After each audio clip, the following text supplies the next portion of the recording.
por si eres mi hijo Esaú o no. Y se acercó Jacob a su padre Isaac, a quien le palpó y le dio la voz de Jacob, pero las manos de Esaú, y no le conoció porque sus manos eran vellosas. Y le bendijo y dijo: ¿Eres tú mi hijo Esaú? Y Jacob respondió: Yo soy. Dijo también: acércamela y comeré de la casa de mi hijo para que yo te bendiga. Y Jacob se le acercó, Isaac comió y le trajo también vino y bebió. Y le dijo Isaac a su padre: acércate ahora y besa, mi hijo mío. Y Jacob se acercó y lo besó, y olió Isaac el olor de sus vestidos y lo bendijo, diciendo: mira el olor de mi hijo, como el olor del campo que Jehová ha bendecido. Y dijo: pues te dé el rocío del cielo y de las grosuras de la tierra y abundancia de trigo y de mosto, y sírvanle pueblos y naciones y se inclinen ante ti, Señor de tus hermanos, y se inclinen ante ti los hijos de tu madre. Malditos los que te maldijeren y benditos los que te bendijeren. Y aconteció que Isaac acabó de bendecir a Jacob, y apenas había salido de delante de Isaac su padre, que Esaú su hermano volvió de cazar, e hizo también guisados y trajo a su padre y le dijo: levántese mi padre y coma de la casa de su hijo para que me bendiga. Entonces Isaac su padre le dijo: ¿quién eres tú? Y le dijo: yo soy tu primogénito Esaú. Y se estremeció Isaac grandemente y dijo: ¿quién es el que vino aquí, trajo casa y me dio, y comí de todo antes de que tú vinieras? Y yo dije: será bendito. Ahora pues, hijo mío, obedece tu voz, levántate yo a casa de Labán mi hermano, en quien mora. Isaac respondió: yo he puesto por el Señor tuyo y dado por siervos a todos sus hermanos, y aquí le he provisto que haré a ti y ahora, hijo mío. ¿No tienes más que una sola bendición, padre? Bendíceme a mí también. Entonces Isaac su padre habló y le dijo: y aquí será tu habitación en grosuras de la tierra y del rocío de los cielos de arriba. Por tu espada vivirás y a tu hermano servirás. Y sucederá en cuando te fortalezas que descargarás tu yugo de tu servicio. Aconteció Esaú a Jacob por la bendición que su padre le había bendecido, y dijo en su corazón: y llegarán los días de luto de mi padre, y yo mataré a Jacob. Y mora con él algunos días hasta que el enojo de tu hermano se mitigue. Si Jacob toma mujer de las hijas de Het como estas las hijas de la tierra, ¿para qué quiero yo la vida? Esa es la única, perfecta e inerrante palabra de Dios. En 1913 aproximadamente, en la República Mexicana, sucedió la Convención de Aguascalientes, que fue uno de los eventos que fueron presentes e importantísimos durante el conflicto armado llamado la Revolución Mexicana. Dicho acontecimiento, lo único que logró hacer fue agrandar la guerra, porque la guerra continuó aproximadamente unos 2 años más, que fueron la constitucionalistas contra convencionistas, ¿no?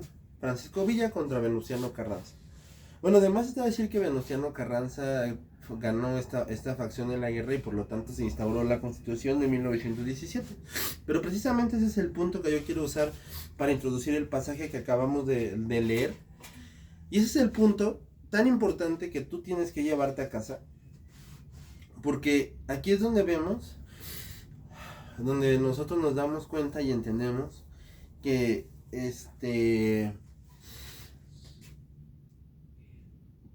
que aquí mismo vemos como no era nada justo lo que había pasado entre convencionistas y constitucionalistas, y aún así la revolución llegó a un fin correcto. O sea, sin que ellos darse cuenta, cada quien luchando por su poder, la revolución triunfó correctamente, beneficiando a todos los mexicanos con la implantación de la Constitución de 1917. ¿Por qué? Pues porque Dios tiene todo bajo su control. Y es lo mismo que aquí el pasaje nos plasma, porque nos muestra la historia de cómo Esaú prácticamente le robó la primogenitura a Isaac. Y obviamente que cuando él le roba la primogenitura, pues esto fue un plagio, fue la muestra de que este Jacob era un completo impío. Y aún así vemos como todo lo que ellos hicieron, desde incluso la actitud de Abraham, la actitud de la mamá de Jacob, todo lo que hacen todos los protagonistas de este pasaje, nos damos cuenta de que todas y cada una de las cosas que ellos hicieron nos llevaron al cumplimiento de lo que Dios había prometido. Entonces, bien o mal, todo lo que esté sucediendo en el mundo, como decía C.S. Lewis en su novela El Señor de los Anillos, lo que decía uno de los personajes, bien o mal, todo lo que sucede en el mundo es por una razón. Él lo plasmaba en un cuento de fantasía, pero la realidad es que bien o mal, todo lo que está sucediendo en el mundo y todo lo que está sucediendo hoy en tu vida, hoy en mi vida, nos lleva sí o sí al cumplimiento de lo que Dios quiere, de lo que Dios tiene que hacer. Como dijo una vez R.C. Sproul, cuando una cuando él decía, prácticamente no existen como tal cosas buenas o cosas malas. Existen acción, reacción. Entonces, él mismo decía, absolutamente todo lo que pasa, como en una sopa de fideos, se entrelazan y aparentemente todos esos conectores o esos cableados que podemos ver en una sopa de fideos de que se envuelve la sopa, aparentemente todo eso no sirve de nada, pues no importa, pues fue aventado al azar, pero el mismo Señor Jesucristo dice que que Dios tiene contados todos nuestros cabellos. Y eso es algo que es imposible, ¿no? 1, 2, 3, pero realmente no sabemos cuántos cabellos podemos tener. La realidad es que así mismo vemos una sopa que está envuelta y así decimos, no, pues esto no sirve de nada. Y dicen, y de la misma manera, así es la soberanía de Dios y así es el poder de Dios. Que podemos ver muchas cosas que decimos, es que esto no cuadra, no supone, o sea, no entiendo por qué tenía que suceder esto, por qué tenía que pasar aquello. Pero todas las cosas que están pasando sí o sí en nuestra vida nos llevan al cumplimiento de lo que Dios dijo.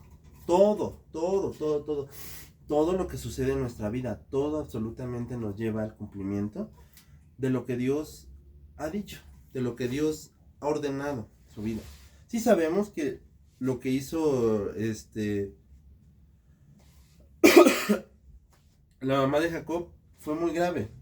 Fue solapar hacia su hijo, así como hay tantas mujeres o tantas mamás, no todas desde luego, que solapan a sus hijos.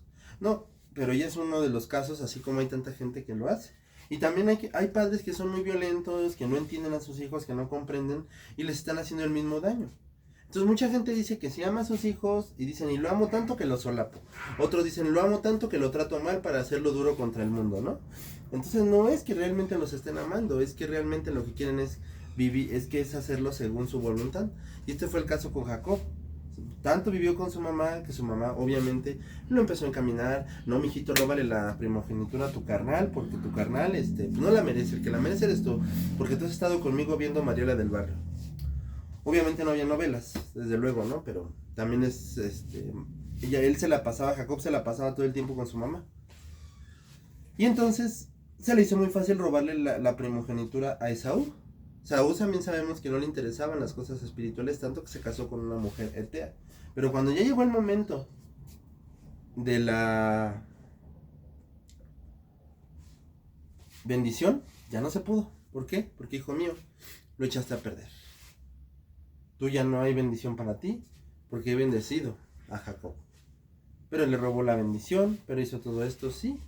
Y todo eso lo hizo con el fin de mostrarnos, o Dios permite que esta historia llegue a tus oídos. Dios permite este capítulo en la Biblia para enseñarnos esto. Que todo lo que está sucediendo hoy en día, en tu vida, en donde sea que estés pasando, en la situación que estés viviendo, entiéndelo por favor, que Dios tiene el control de tu vida. Y estoy hablando de un caso muy personal. Porque nos podemos ir a lo más grande, ¿no? A la Segunda Guerra Mundial, a la Primera Guerra Mundial. Nos podemos ir al COVID, nos podemos ir a todas las miles de cosas que hoy en día están sucediendo en el mundo.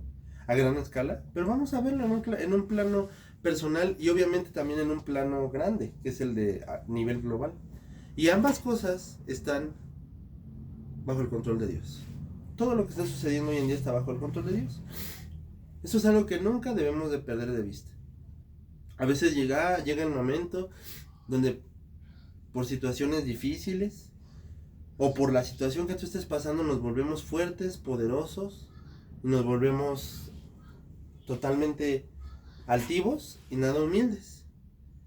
Y es allí donde Dios nos tiene que recordar que mira, qué bueno que has logrado muchas cosas y las tenés que lograr porque yo te hice con mucha valentía, te hice con un cerebro que piensa, te hice con un cuerpo, te hice con una estructura muy buena. Entonces era de ahí que tenías que responder adecuadamente. Pero tú no te puedes olvidar que yo tengo el control de todas las cosas. Tú no te puedes olvidar que si tú el día de hoy eres millonario, fuiste millonario porque sencillamente yo te lo permití.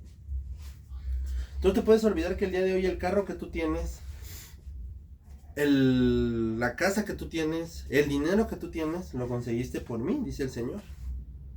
No, pero es que yo trabajé, y qué bueno que tenés que haber trabajado, y es muy importante que tengas presentes.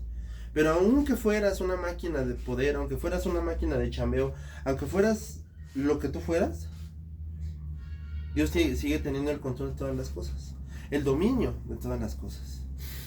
Entonces, si nosotros no entendemos esa parte, vamos a sufrir mucho. Porque eventualmente Dios nos va a tener que enseñar que el control lo sigue teniendo Él, que el dominio lo sigue teniendo Él. Que nos esforcemos, sí, claro que nos tenemos que esforzar. Sí, claro que tenemos que hacer muchas cosas, pero nunca tenemos que olvidar que el dominio lo tiene Él. Porque vemos toda esta historia, y toda esta historia nos enseña y nos recuerda que sin importar todo lo que se hizo, que la mamá de Jacob le dijo, no, pues sabes qué, hijo, vamos a hacer esto y así. Vemos también que Isaac, su papá, tenía la duda.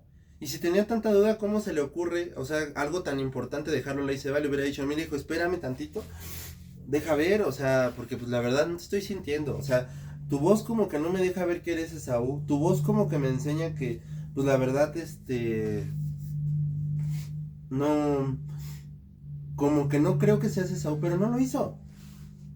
Le hizo el guisado, le dio de comer rico, lo besó, dice todavía que Isaac besó a Jacob para ver si era Jacob. Digo, para ver si era Esaú. Y teniendo esas dudas, ¿cómo se le ocurre algo tan grande si no está seguro darle la bendición? Y lo hizo. Y vemos también que aquí es donde se cumple lo que dice Hebreos, ¿no? Que aunque procuró con lágrimas Esaú su bendición, ya no la tuvo. No podemos despreciar la bendición, ese es un punto también muy importante. Y por eso es que lo más importante es eso. Entendamos que día con día el control de todas las cosas, el control de absolutamente todo lo tiene Dios. No lo tenemos nosotros. Yo sé que somos muy poderosos, somos muy diligentes. Yo sé que como He-Man podemos agarrar nuestra espada del poder y decir, yo tengo el poder, y lo tienes, porque eso es algo que no se discute. A veces nos gusta decir, no, que Dios nos hizo débiles y que tenemos que depender de Él. ¿Sabes cuál es la realidad? La realidad es que nos hizo muy fuertes. La realidad del ser humano no es que el ser humano es débil, el ser humano no es nada sin Dios. El ser humano no es nada sin Dios, pero no de la manera en la que nosotros lo queremos interpretar. Porque Dios hizo al ser humano muy fuerte y el ser humano es muy fuerte, muy inteligente, muy pensante. El hombre es muy fuerte. Pero Dios le enseñó que con todas esas cosas y con todo lo que tienen, el hombre, a pesar de ser fuerte, poderoso y todo lo que hizo, tenían que depender de Él. Adán y Eva, la primera creación, llenos de poder, llenos de divinidad. Tenían que aprender eso. Sí, eres mi imagen y semejanza, Adán. Tienes poderes, los animales te oyen. Tienes que depender de mí. ¿Por qué? Porque me hace falta que me des poder. No, hijo, porque ya te lo di todo. Sino porque simplemente así debe de ser. Debes de depender de mí. ¿Por qué? Porque pues yo tengo el control de todas las cosas. Él tiene el control de todas las cosas. Él es el Dios soberano que vive y que reina por todas las cosas. Conclusión, la muestra más grande de soberanía es que por naturaleza y por pensamiento lógico y racional, el hijo de un Dios no puede su padre mandarlo a morir, porque eso era lo primero que se oponían los atenienses cuando Pablo les enseñaba el mensaje. No se desvivían ellos por decir, oye, pero como que no cuadra, como que un carpintero y de Nazaret. No, ellos decían, no, mira, en nuestra cultura y en nuestro entendimiento lógico, un Dios no manda a su hijo a morir. Entonces, si un Dios no manda a su hijo a morir, ¿cómo crees que el Dios que tú nos predicas dices que mandó a su hijo a morir? ¿Y cómo crees que nos predicas que ese Dios todopoderoso triunfó en la cruz, si ahí es donde murió? Pero por eso el Señor Jesucristo dice en su palabra que Él usó la cruz. La palabra de Dios dice que la cruz es locura para los que se pierden, y que a Dios le plació desechar el conocimiento y que fuera por la cruz la salvación. Enloquecer el conocimiento y que fuera por la cruz la salvación. Porque la gente dice, es que esto no cuadra. Precisamente, esto no cuadra para enseñarte que Dios hace lo que quiera. Y que Él, como hace lo que quiere, Él puso el medio de la salvación. Y el medio de la salvación es Jesucristo. No tu religión, no tu manera de creer, no tu manera de pensar, porque el Dios que hace todo como se le da la gana y que hizo toda esta historia para demostrarte que Él sí o sí va a cumplir su voluntad. El Dios que hizo toda esta historia para enseñarte que Él usó todo esto para cumplir su voluntad. Una historia llena de tranzas, de robos, de peleas entre hermanos. Y toda esta historia la encaminó para cumplir su voluntad. El Dios que ordena todas las cosas para que según sea cumplida su voluntad. Y que permite que todas estas cosas sucedan para demostrarte que Él sí o sí hace lo que se le da la gana. Aquí estaba Él por medio de la cruz mostrándote que Él hace lo que se le da la gana. Y su camino de la cruz fue entregar a su hijo. Así como lo vemos en esta historia, que no tiene nada de coherencia decir que cómo es posible que a través de esto fue para el plan eterno de Dios, para que Jacob tomara su primogenitura. Sí, así suceden las cosas. Así es esto. Él usó esta historia y Él hizo todo esto y permitió todo esto para cumplir su voluntad. Y que Él puede permitir lo que sea para enseñarnos y dejarnos muy en claro que Él puede usar lo que sea y puede permitir lo que sea para que se cumpla su voluntad. Y Él usó esta historia y la encaminó para que se cumpliera su voluntad. Y Él permitió que su hijo muriera en la cruz, enloquecer la sabiduría del mundo y recordarnos que la palabra de Dios es locura para el que se pierde. Y que Él hizo todo esto y Él permitió todo esto para mostrarnos que Él domina todas las cosas. Él permite que su hijo muera en la cruz porque Él tiene todo el control de absolutamente todas las cosas y a través de esto nos da el camino de la salvación. Así que no importa lo que pensemos, no importa lo que hagamos, el Dios que controla todas las cosas, el Dios que tiene todo bajo el control, hoy nos dice que Él decide cómo suceden las cosas. Y Él le ha placido que la única forma de salvación es que el Dios que controla todas las cosas te está diciendo que la única manera de salvación es creer que Él tiene todo el control de todas las cosas. Es creer que Él es el único y verdadero Salvador. Y a todos nosotros, esto es un amplio recordatorio del más grande, que Él tiene el control de todas las cosas. El control de absolutamente todo. Y Él puede usar todo lo que sea y Él puede permitir todo lo que sea para cumplir su voluntad y enseñarnos que Él puede permitir muchas cosas y puede hacer lo que sea, porque Él es Dios. Él puede hacer lo que sea y enseñarnos que Él domina todas las cosas. Él domina absolutamente todas las cosas. Y el Dios que domina todas las cosas nos llama a que lo aceptemos y lo creamos como nuestro único Salvador. ¿Por qué? Porque no hay más caminos. Él es el Dios que domina todas las cosas. Él es el Señor que domina todo. Él es el Señor que ha dado el único camino de la salvación. Él es el Señor que ha trazado todas las cosas para que nosotros entendamos que fuera de Él no existe ninguna salvación, ya que Él tiene el control de todas las cosas.